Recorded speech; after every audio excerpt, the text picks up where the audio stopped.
자, 오늘 제12강 내가 그인 줄 알라라는 제목으로 말씀을 함께 보도록 하겠습니다. 그 12강 제목 밑에 보시면은요. 신명기 32장 39절의 말씀이 거기에 올라와 있습니다. 그 말씀을 보시면은 이제는 나 곧 내가 그인 줄 알라 그렇게 말씀하고 있습니다. 이제는 그러니까 그동안 신명기 1장부터 지금까지 모세가 모압 평지에서 그 하나님의 말씀을 또 이제 이야기를 하고 난 다음에 백성들에게 알려줄 것을 다 알려주고 난 다음에 거기에 보면은 이제는 그렇게 말씀하십니다. 이제는 나고 내가 그인 줄 알라 그렇게 말씀하십니다. 내가 이런 하나님인 줄 알라 그렇게 말씀하십니다. 그동안 나에 대한 내가 이런 역사에 대해서 내가 많이 잘 들었으니까 이제는 내가 곧 하나님인 줄 알라 그렇게 말씀을 하시는데 그 하나님이 어떤 하나님이라고 했습니까? 나 외에는 신이 없도다. 우리 하나님 외에는 참신이 아무것도 없다 그런 말. 우리 하나님만이 참신이고 나머지는 다 거짓된 헛된 신이다 그런 말씀.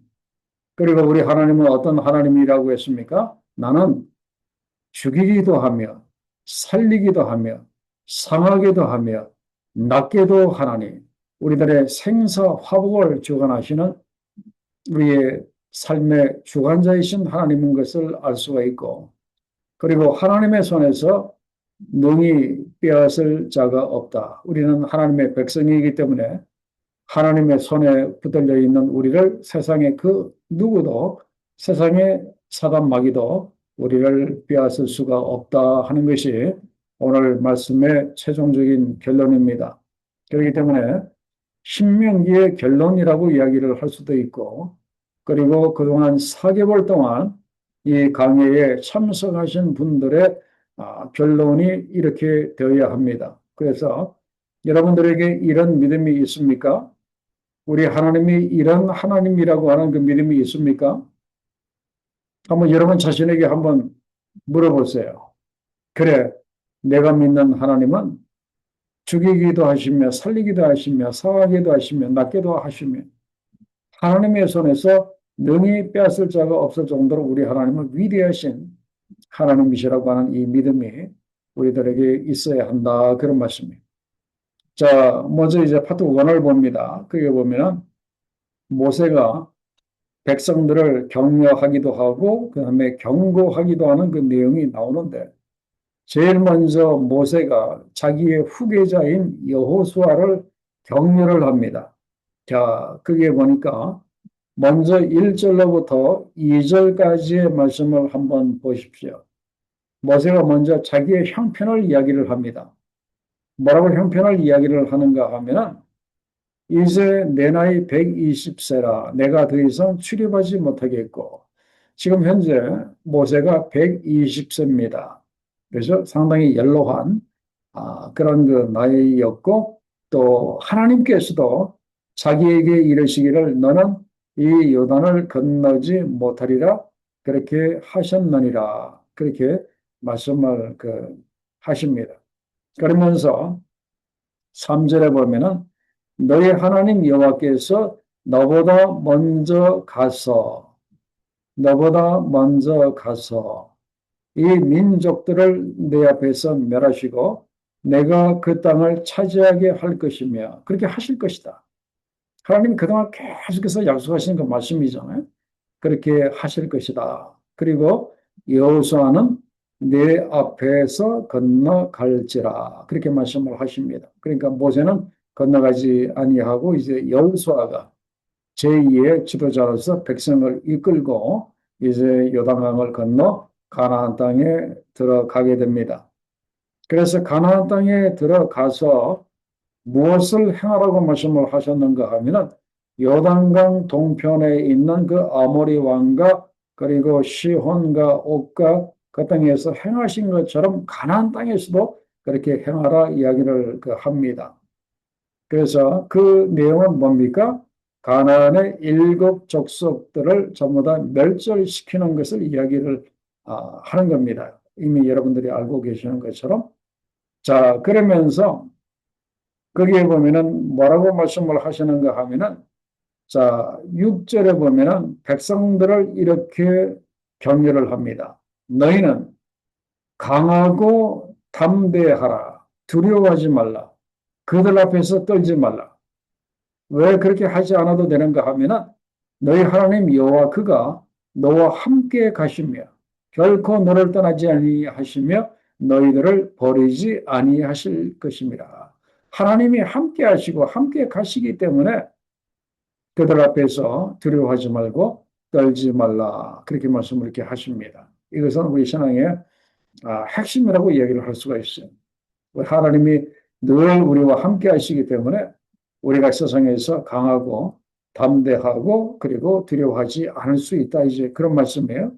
자, 그런데 그 3절 말씀을 잘 보시면은 그 이스라엘의 실제적인 인도자가 하나님이심을 알 수가 있습니다. 어떤 말씀에서 알 수가 있는가 하면은 자, 3절 상반절에 보면은 너희 하나님 여호와께서 너보다 먼저 건너가서 그 가나안의 민족들을 너희 앞에서 멸하시고 너가 그 땅을 차지하게 할 것이며 이 말씀을 잘 보면은 이스라엘의 실제적인 인도자는 하나님이시고 실제적인 가나안 정복 그 역사를 이루시는 분이 바로 하나님이신 것을 이렇게 알 수가 있어요. 그래서 어떤 면에서 보면은 우리 하나님은 가나안 땅을 이미 이스라엘 백성들에게 주시기 위해서 예비해 놓으신 여호와 이레 준비하시는 하나님이신 것을 알 수가 있고 그리고 이미 이스라엘에게 승리를 가져다 주시는 여호와 니시 승리의 하나님이신 것을 알 수가 있습니다.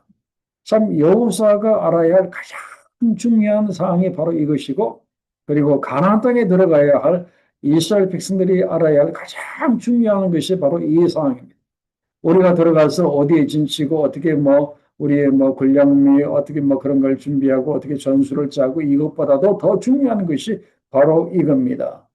그래서 우리들의 실제적인 인도자는 하나님이시고 그리고 그 하나님이 이미 여호와 이레 다 준비해 놓고 계시고 이미 우리들에게 승리를 가져다 놓고 계시다. 여호와 니시의 그 하나님이시다.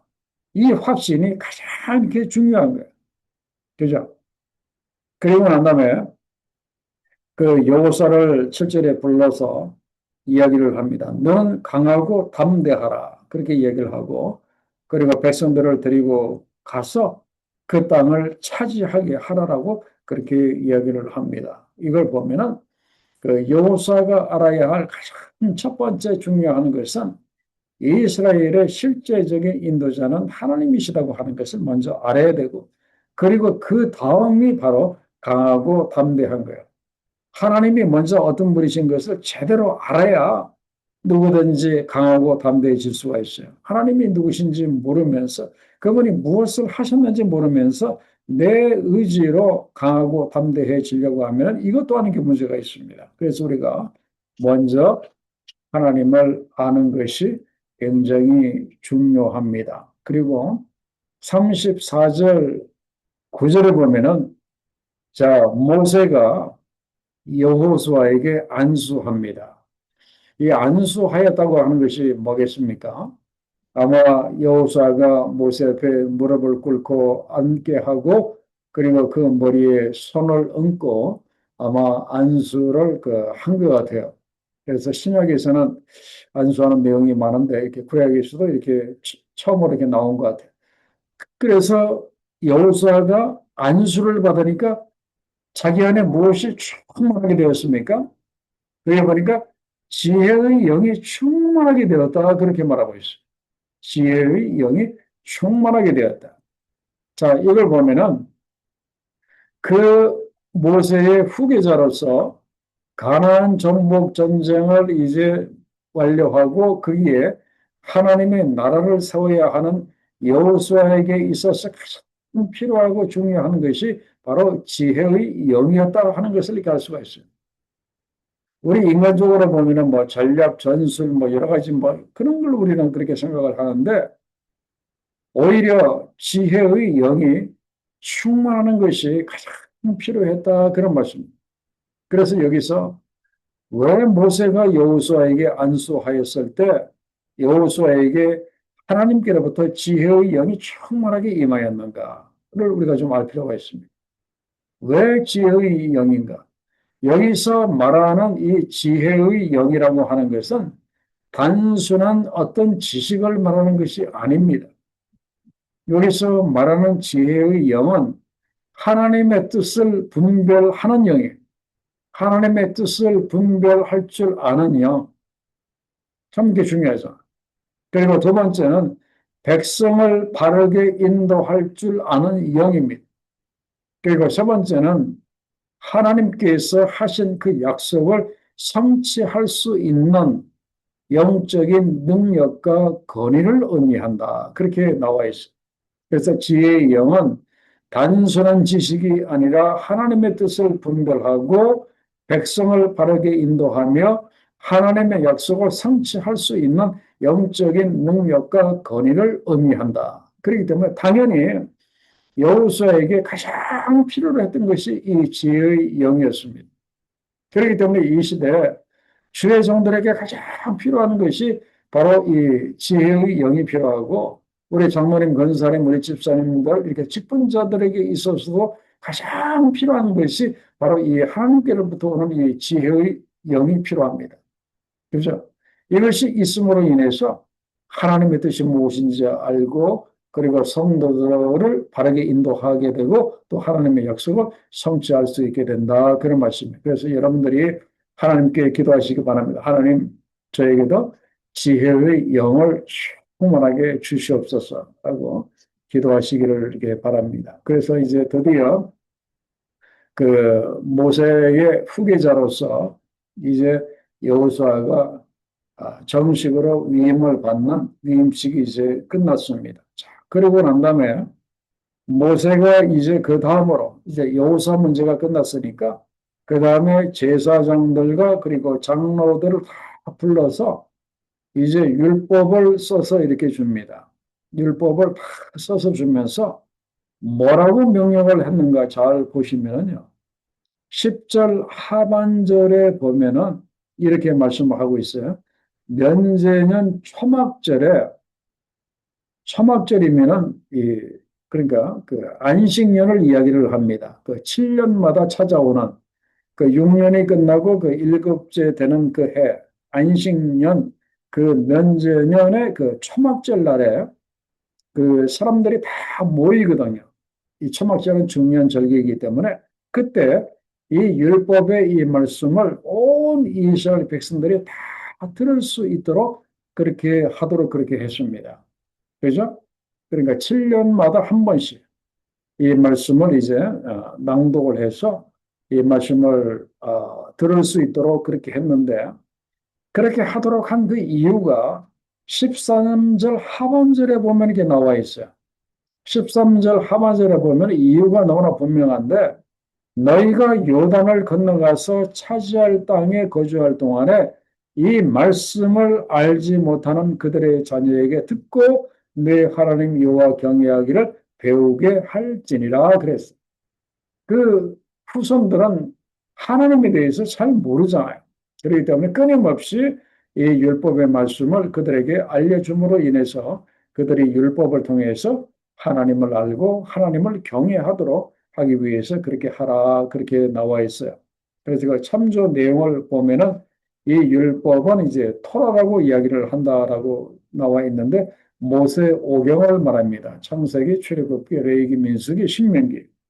구약의 맨 처음에 나오는 그 5개의 그 성경 그 토라 율법을 이야기를 하고 있는데 이 토라 모세 오경은 굉장히 중요한 그 말씀이에요.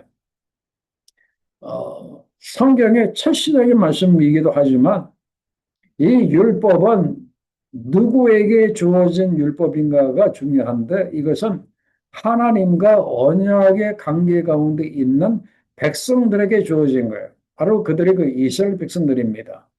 그 이스라엘 백성들이 하나님의 언약 관계 하에 있는 그들이 하나님의 백성으로 거룩하게 살아갈 수 있도록 주어진 규범이 바로 율법이다. 그런 말씀이에요.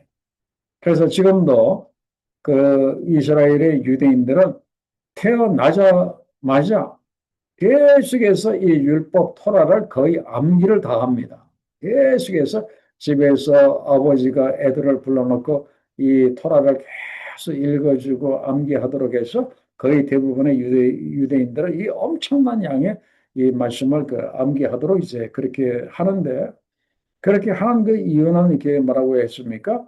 바로 그들이 하나님을 배우고 하나님을 경외하도록 하기 위해서 그렇게 한다. 그런 말씀이에요. 그렇기 때문에 그 율법이라고 하는 것은, 또 우리들에게 있어서 하나님의 말씀이라고 하는 것은 구원을 얻기 위한 조건은 아니다 하는 것을 우리가 분명히 알아야 돼요. 구원을 얻으려고 말씀을 배우는 것이 아니다. 그런 말씀이에요. 오히려 이미 구원을 얻은 데 대한 증표로서 이미 우리가 구원을 받고 하나님의 백성이 되었기 때문에 하나님의 백성으로 살아가기 위해서 우리가 끊임없이 말씀을 알아야 한다. 그런 말씀이에요. 자, 그 다음에 참조로 드린 내용은 여러분들이 한번 보시고 거기 보면은 그 모세 율법을 도덕법, 또 시민법, 또 의식법 이렇게 나눌 수 있다라고 이제 그렇게 나와 있는데, 그건 그 참고로 여러분들이 한번 그 보시고요.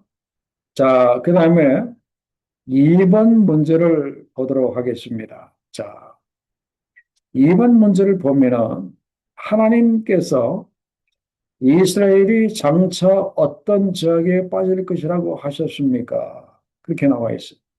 참 이 말씀은 참 우리가 참 이렇게 납득이 되지 않는, 이 백성들이 아직 가나안 땅에 들어가지도 아니했는데 이스라엘 백성들이 장차 가나안에 들어가서 지을 죄를 하나님은 이미 다 내다보고 계시기 때문에, 그거는 영원 전부터 영원 후까지 모든 것을 다 내다보고 계시는 그 하나님이시기 때문에 이스라엘 백성들이 가나안 땅에 들어가서 지을 죄까지도 다 알고 계시고, 근데 그걸 혼자만 알고 계시지 아니하시고 그거를 하나님께서 모세에게 그대로 다 이렇게 말씀을 하셨어요.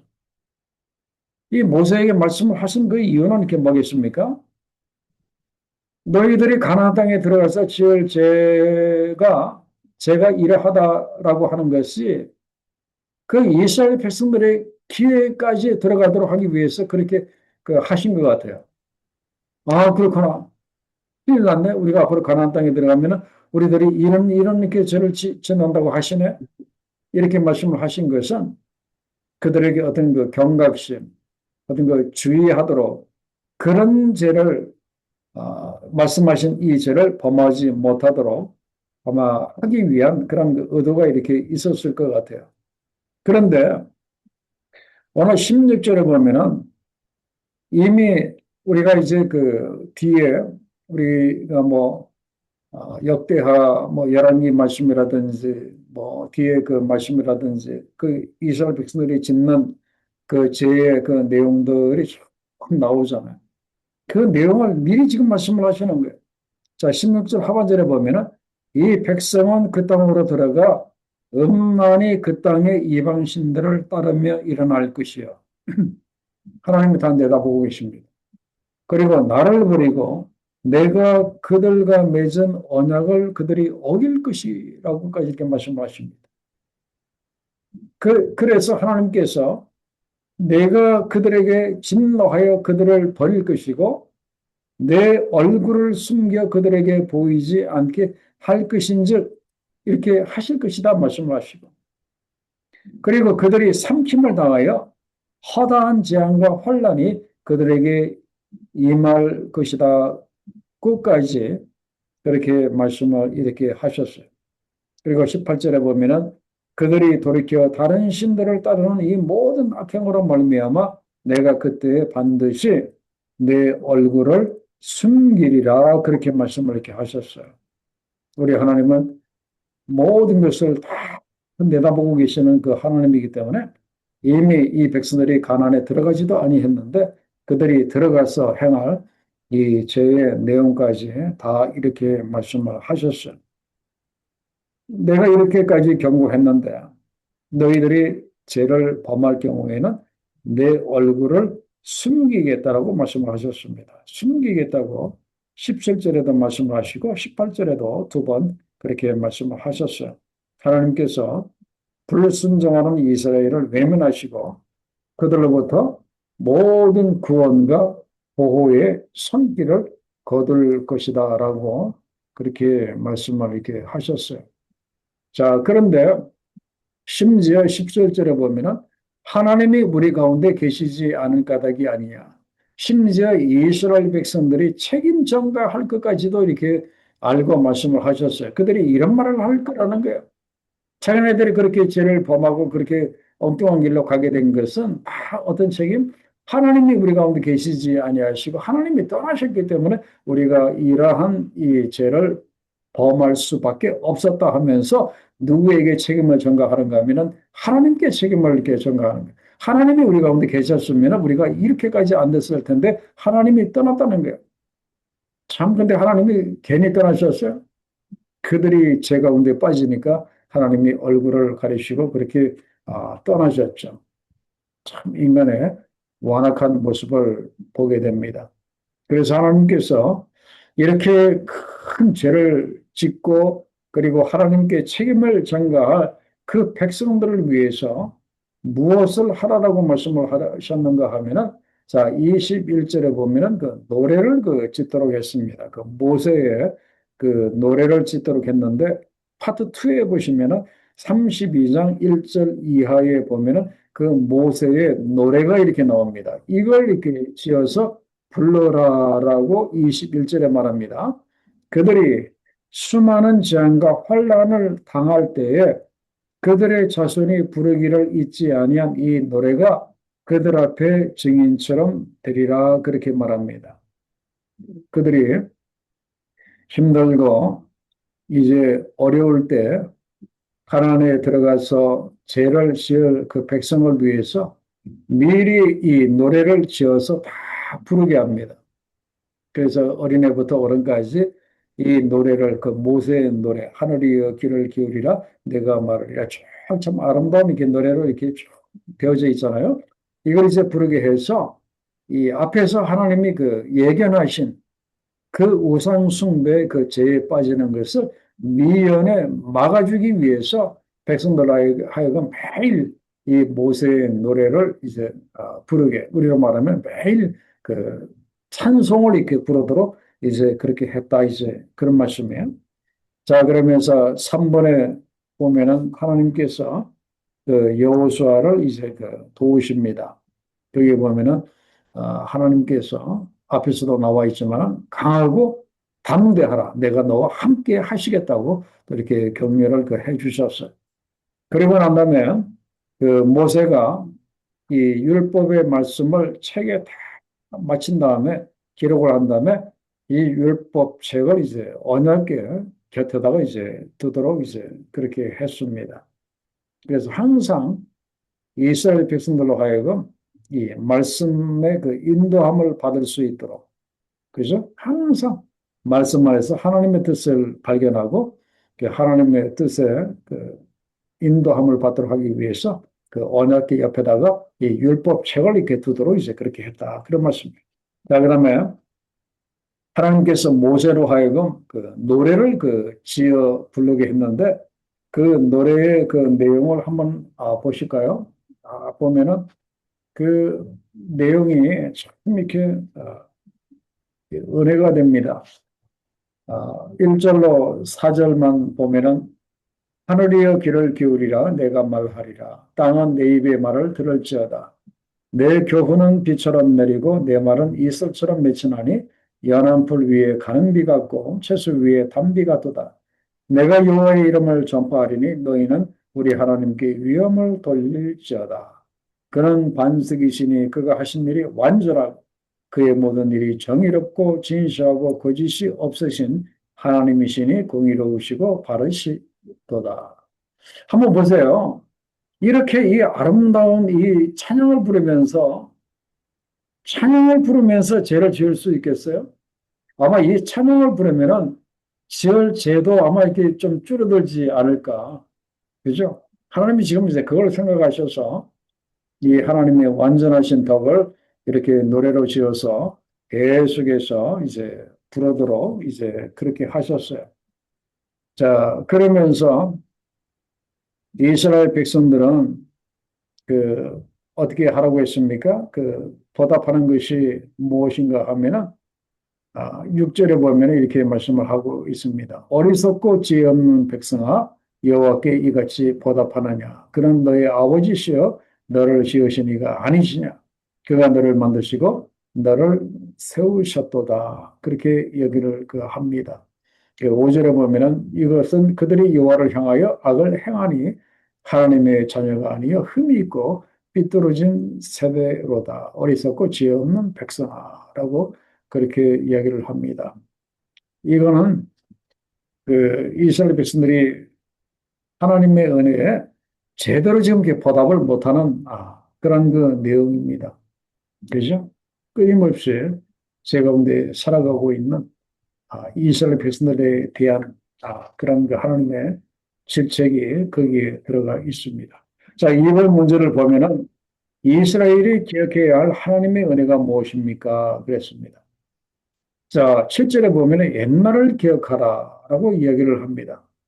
그러면서 지극히 높으신 하나님께서 어떻게 하셨는지 14절까지 쭉 나와 이렇게 있어요.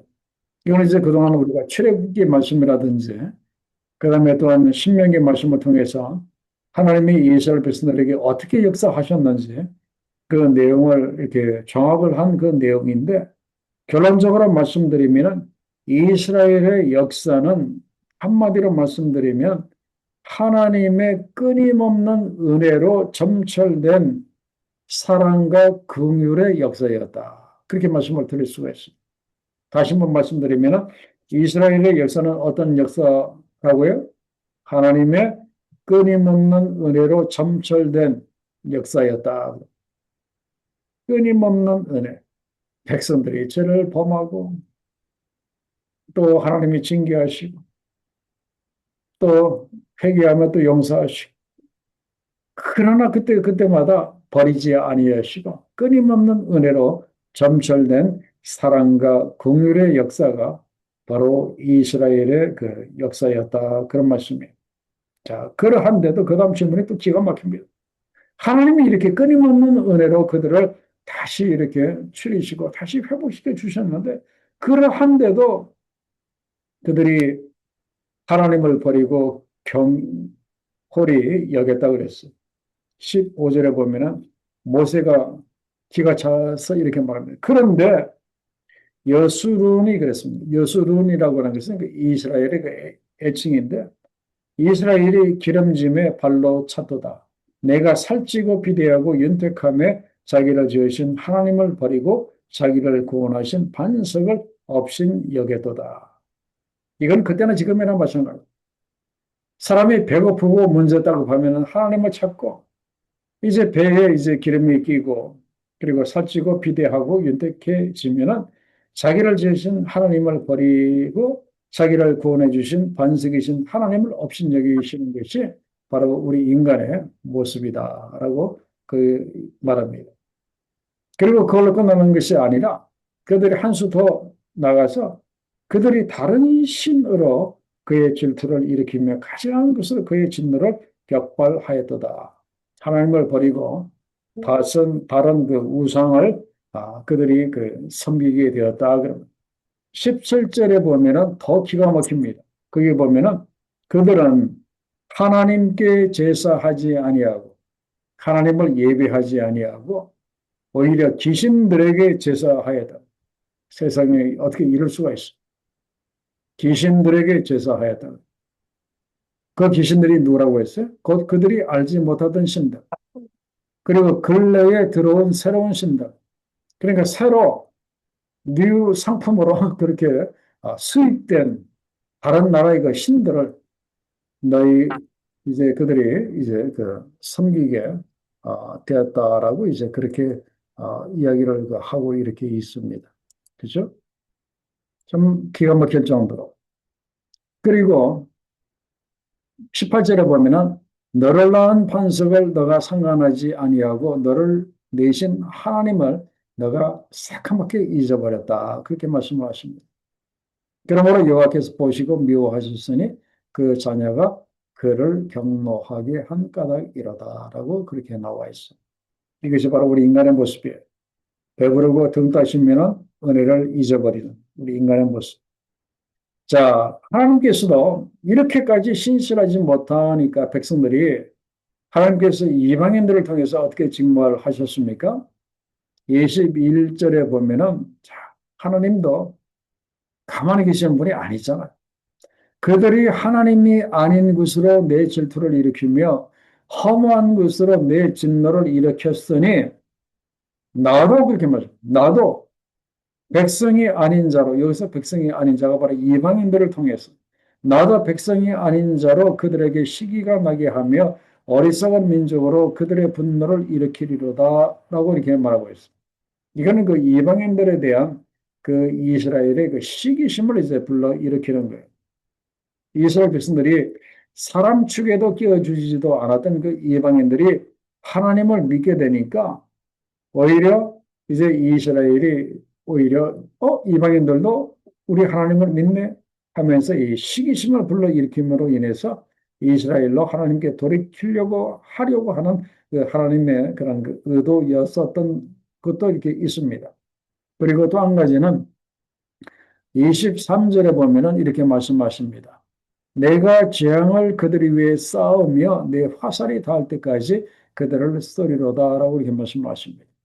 그래서 이렇게 신실하지 못하고 이렇게 하나님을 배반하는 이 백성들을 하나님이 그 이방 나라들을 통해서 그 징계하셨어요. 그래서 여러분들이 잘 아시는 것처럼 그 BC 586년에 바벨론을 통해서 남유다가 이제 망하도록 이제 그렇게 했고, 그 다음에 페르시아 또 헬라 제국, 그 다음에 로마 제국에 이르기까지 계속해서 이 세상의 제국들에 의해서 그들이 유린당하도록 이제 회개할 때까지 유린당하도록 이제 그렇게 했어요.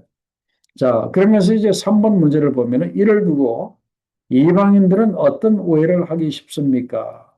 27절에 보면은 원수가 잘못 생각할까라고 그렇게 나오는데 원수들이 이제 어떻게 말할 거라는가 하면은 우리의 수단이 높으며 여호와가 이 모든 것을 행함이 아니라 할까 염려함이라.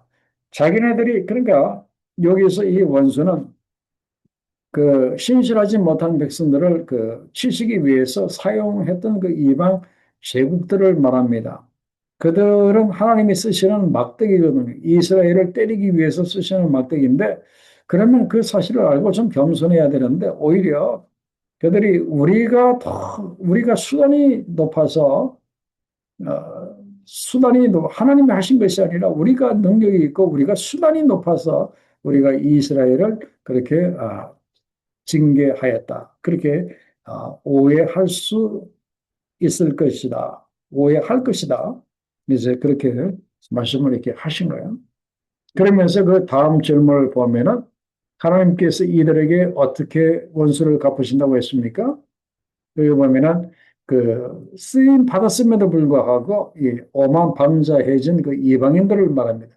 이스라엘과 하나님을 무시하는 그 이방인들을 하나님께서 35절에 보면은 보복하리라 그렇게 말씀하십니다. 보복하리라. 그렇기 때문에 쓰임 받는 이방 제국들도 겸손해야 되는데 대부분이 그렇지 못했습니다. 그러다가 하나님께로부터 보복을 그들도 당하고 제국이 다들 역사에서 사라져 버렸죠. 자, 그러면서 하나님이 자기 백성을 언제 구원하신다고 했습니까?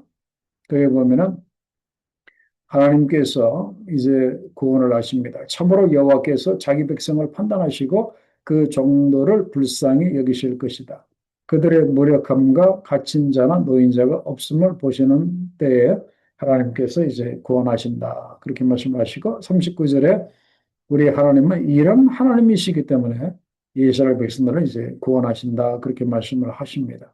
그래서 지금 현재적으로 이스라엘 백성들이 1948년에 땅을 회복을 하고 거기 이스라엘 나라를 세우고 있지만 이제 그들을 영적으로 구원을 하실 때는 이제 예수께서 재림하실 그때가 되면은 이제 그들이 회개하고 국가적으로 회심의 역사가 일어나서 자기 조상들이 죽인 예수님을 메시아로 영접하는 그런 날이 이제 앞으로 오게 되면은 이스라엘의 그 구원의 역사가 크게 그 일어날 때가 이제 옵니다. 자, 이를 통해서 우리 하나님은 어떤 하나님이신 것을 깨닫기를 원하신가? 우리 하나님은 살리시고 그리고 죽이시기도 하시고 상하기도 하시고 낫게도 하시는 생사 화복을 주관하시는 그 하나님이시다. 그런 말씀이에요. 자, 4번 문제를 봅니다. 모세가 이 노래의 말씀을 백성에게 말한 후에 무엇을 명하였는가? 제가 앞에서도 말씀을 이렇게 드렸죠. 그 자녀들로 하여금 이 율법의 모든 말씀을 지켜 행하도록 하기 위해서 이제 그렇게 했다. 자, 왜 그들이 이 노래의 말씀을 지켜야 합니까? 사실 이 노래의 말씀을 암기하는 것도 힘들고 이 말씀을 지키는 것도 굉장히 어렵잖아요. 전 그거 좀 안 했으면 좋겠는데 생각할 거예요. 그런데 오히려 이 덕이 더 많습니다. 왜 그런가 하면은 그 참으로 제가 결론적으로 말씀드렸어요. 이 모세의 노래에 담긴 하나님의 말씀은 생명력이 있습니다. 그리고 영혼을 소성케 하고 그리고 사람을 교훈과 책망과 바르게 함과 의로 교육하기에 유익한 말씀이기 때문에 이 말씀을 지키는 것이 바람직하다. 이제 그런 말씀이에요. 자, 그 다음에 48절과 그 다음에 52절까지 이 말씀을 이렇게 보시면은 그 이미 옛날에도 한번 말씀을 이렇게 드린 적이 있는데 그 출애굽의 지도자였던 그 모세는 가나안 땅에 들어가지 못하고 이제 여호수아가 제2의 그 지도자가 되어서 백성을 이끌고 이제 가나안에 들어가고 모세는 이제 여기까지 느보산에까지만 이제 그렇게 하도록 한 그 내용을 앞에서도 제가 이렇게 말씀을 이렇게 드렸습니다. 그래서 그 그림을 보시면은 모세가 느보산 위에 올라가서 하나님이 약속하신 그 가나안 땅을 젖과 꿀이 흐르는 가나안 땅을 멀리서 이렇게 바라보는 그 내용을 이제 보게 되고요. 그리고 신명기 34장 그 4절에 보면은 내가 너의 눈으로 보게 하였거니와 너는 그리로 건너가지 못하리라. 그렇게 하나님이 말씀하셨는데 우리가 이 내용을 오해하면 이게 안 됩니다. 하나님 참 매몰차시다. 아니 쓰실 때는 언제고 이제 마지막에 왜 버리시는가라고 우리가 오해하기 쉬운데 이건 버리시는 것이 아닙니다. 그죠? 모세가 이제 여기까지 역사였다면 이제 그 다음은 여호수아가 이제 다음 그 역사를 이제 바톤 터치라고 할까 이제 개성하게 하고 모세는 이제 여기까지고 그리고 하나님은 오히려 모세를 많이 생각을 해 이렇게 주신 거예요. 이 모세가 다시 또 가나안에 들어가게 되면 또 어떻게 됩니까? 가나안에 그 피 흘리는 7년 그 전쟁을 또 이게 해야 되는 거예요. 모세가. 그런데 모세는 이미 하나님께 태어나서부터 지금 120까지, 120년 동안 아주 그 귀하게 쓰임 받았고, 그리고 수고를 너무나 이렇게 많이 했어요. 그래서 이제는 위대한 종의 수고를 그치게 하시고, 편히 쉴 수 있는, 이제는 전쟁이 전혀 없는, 편히 쉴 수 있는 천국으로 하나님께서 데려가셨다 하는 거예요. 이건 어떤 면에서 보면은 모세에게 임한 가장 큰 축복이 바로 이겁니다. 그죠? 가나안 땅에 들어가서 피 흘리는 전쟁을 할 것인지 아니면 편안한 그 영원한 천국에 들어갈 것인가? 어느 것이 더 축복이겠어요? 당연히 편히 쉴 수 있는 영원한 천국에 가는 거겠죠. 그런 의미에서 그 하나님께서 그 모세를 이제 너브산에서 죽어서 이제 천국으로 이제 모세를 데리고 가신 거예요. 자, 그러면서 이제 파트 3를 이렇게 보시면은 그 모세가 죽기 전에 이스라엘 각 지파를 그 축복하는 그런 그 내용들이 쭉 나옵니다. 아마 제가 여러분들에게 열두 지파에 대한 그 축복의 내용들을 쭉 이렇게 들었을 거예요. 이건 옛날에 창세기 말씀에도 보면은 야곱이 자기 아들들을 축복하는 그 내용하고 뭐 같은 이제 그런 그 내용이기 때문에 이거를 이제 그 참고로 그렇게 해주시면은 감사하겠습니다.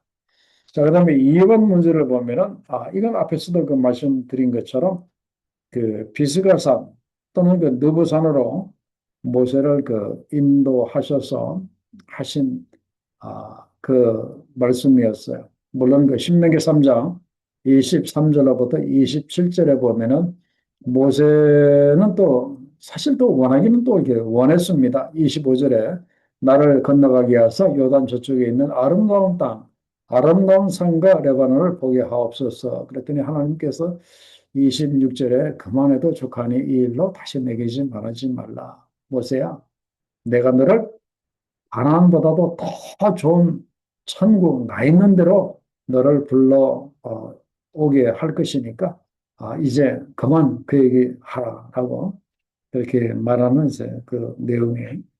자, 그러면서 모세의 그 최후가 어떠했는가 그래서 5절에 보면은 하나님의 말씀대로 모세가 죽어서 그 골짜기에 장사가 되었는데 그런데 오늘까지 모세의 그 무덤을 아는 사람이 아무도 없다라고 그렇게 나와 이렇게 있어요. 아무도 없다.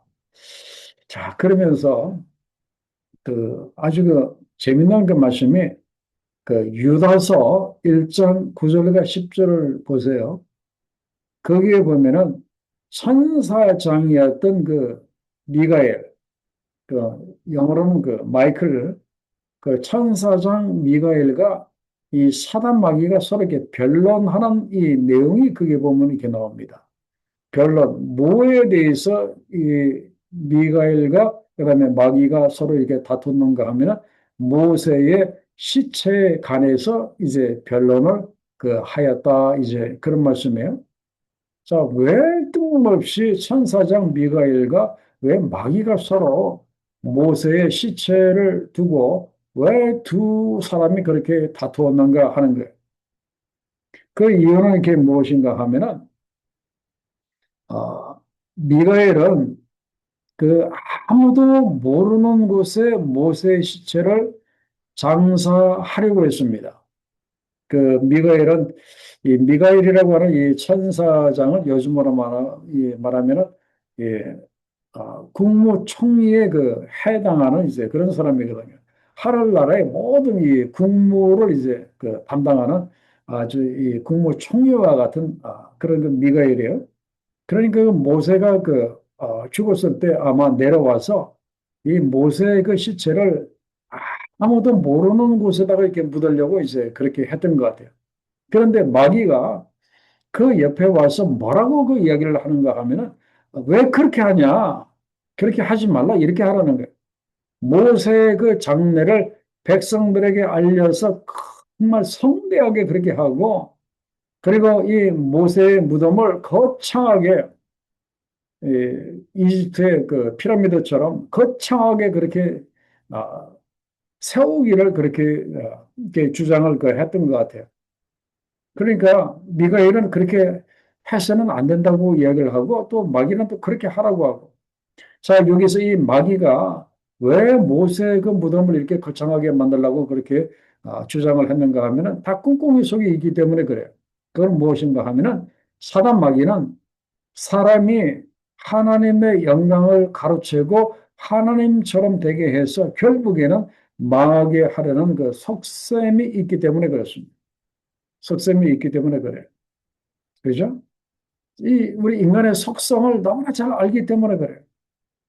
가만히 있으면은 하나님의 영광을 가로채고 내가 그냥 하나님처럼 그렇게 되려고 하는 이 속성이 있기 때문에 그 모세의 무덤을 그렇게 거창하게 그 만들고 사람들이 하나님보다도 더 모세를 더 추앙하도록 이렇게 만들고자 하는 그런 그 마귀의 이 속셈이 이렇게 있었고 그리고 마귀는 우리 인간의 속성을 너무나 잘 알기 때문에 처음에 창세기에 그 에덴에 그렇게 넘어와서 그 아담과 하와가 그게 이렇게 넘어갔잖아요.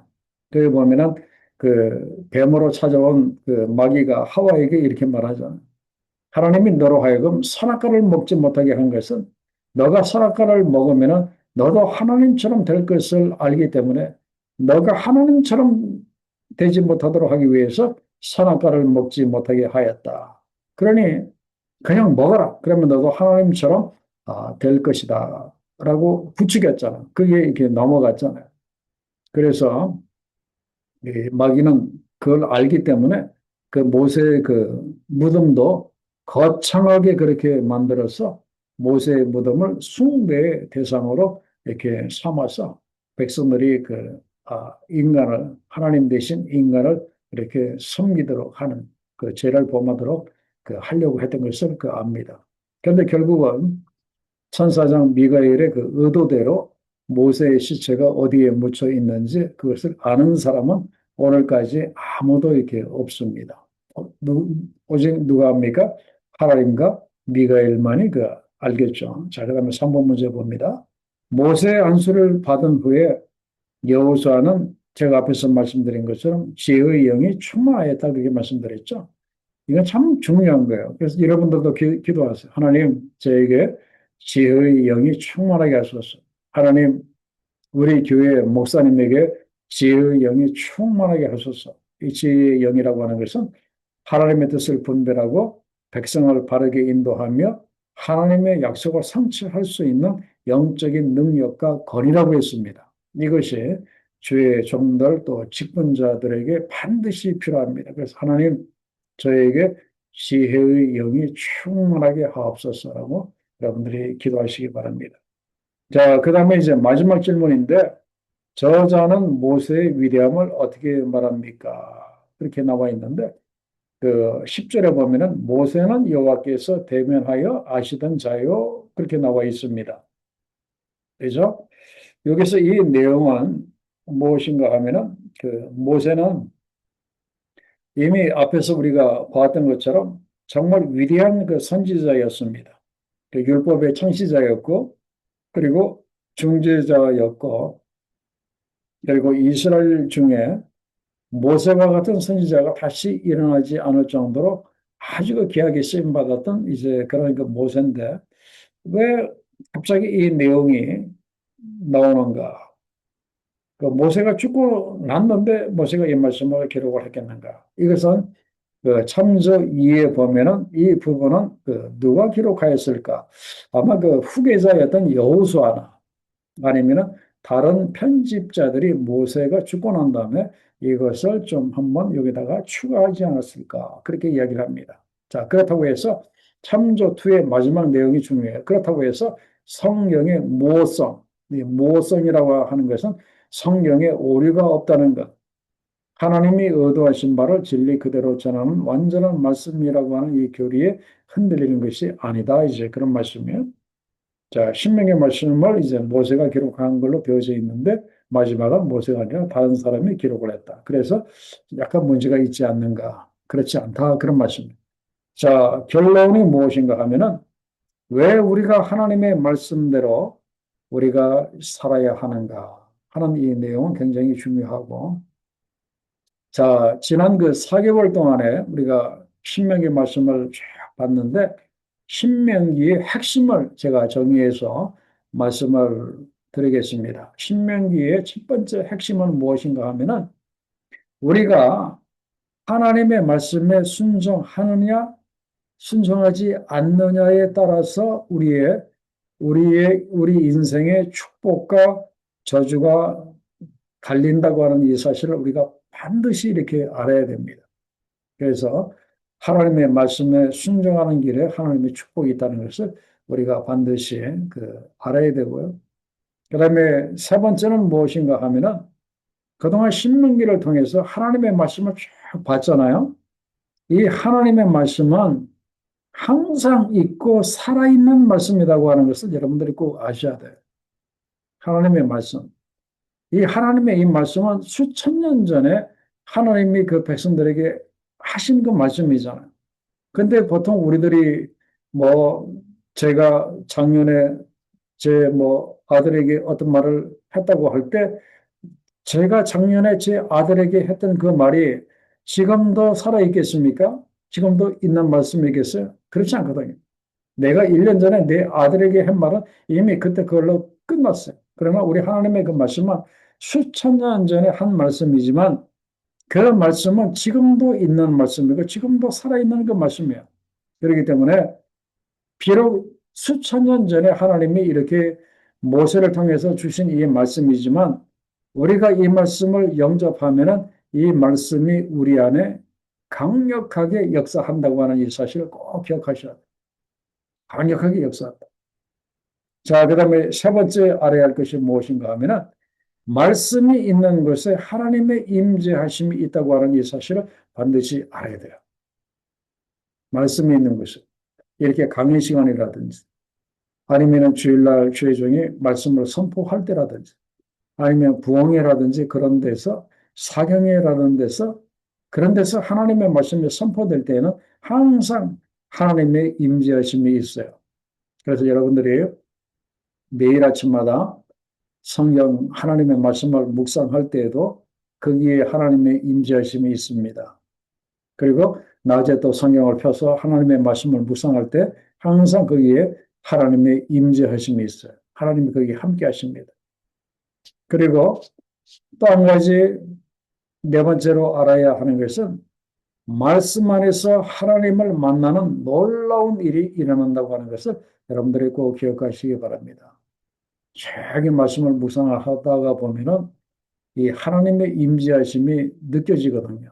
아, 하나님이 나를 내게 지금 오셔서 나를 이렇게 위로하시고 나에게 지금 이렇게 힘을 이렇게 주고 계시구나 하면서 영적으로 우리 눈에 보이지는 아니하지만 그 하나님을 만나는 놀라운 일이 우리 가운데 일어나게 된다. 그런 말씀. 그리고 마지막으로 말씀이 나를 하나님의 거룩한 백성으로 만들어준다라고 하는 이 사실을 여러분들이 꼭 기억을 하셔야 돼요. 그래서 신명기 그러면 하나님의 말씀인데 그래서 하나님의 말씀은 우리들에게 이렇게 중요합니다. 축복을 가져다 주고요. 그리고 우리 안에 역사하고요. 그리고 하나님의 임재하심이 있게 하고 하나님을 만나게 하고 나를 하나님의 거룩한 백성으로 만들어준다. 그렇습니다. 그래서 여러분들 이제 또 다음 주는 이제 또 신약으로 넘어가서 로마서 말씀을 우리가 다시 보게 되는데 계속해서 여러분들이 말씀 안에 거하셔서 하나님의 거룩한 백성으로 다 그렇게 변화될 수 있기를 우리 주의 이름으로 간절히 축원합니다. 기도하겠습니다. 아버지 하나님, 지난 1월 9일부터 시작해서 오늘까지 이렇게 4개월에 걸쳐서 하나님의 귀한 말씀을 이렇게 함께 나눌 수 있도록 도와주셔서 너무나 감사합니다. 하나님의 말씀이 우리를 살리고 우리를 복주시고 또 하나님의 임재하심이 있게 하고 또 하나님을 만나게 하고 또 우리들의 문제를 해결해 주는 능력의 말씀이며 또 우리를 거룩한 하나님의 백성으로 만들어 주시는 것이 하나님의 말씀인 것을 이렇게 깨닫게 하셔서 너무나 감사합니다. 이제는 저희들이 말씀을 가까이 할 수 있도록 주여 도와주시고 저희들의 말씀을 가까이 할 때 하나님의 거룩하신 영이신 주의 성령께서 우리 가운데 함께 하셔서 말씀이 부담이 되지 않게 하시고 말씀이 참으로 은혜롭고 또 말씀대로 저희가 순종할 수 있도록 우리 주의 성령께서 늘 도우시고 인도하셔서 말씀으로 살아감으로 인해서 복을 받는 우리 모두가 될 수 있도록 하나님 축복하여 주시옵소서. 감사하며 예수님의 계신 이름으로 기도하옵나이다. 아멘. 네.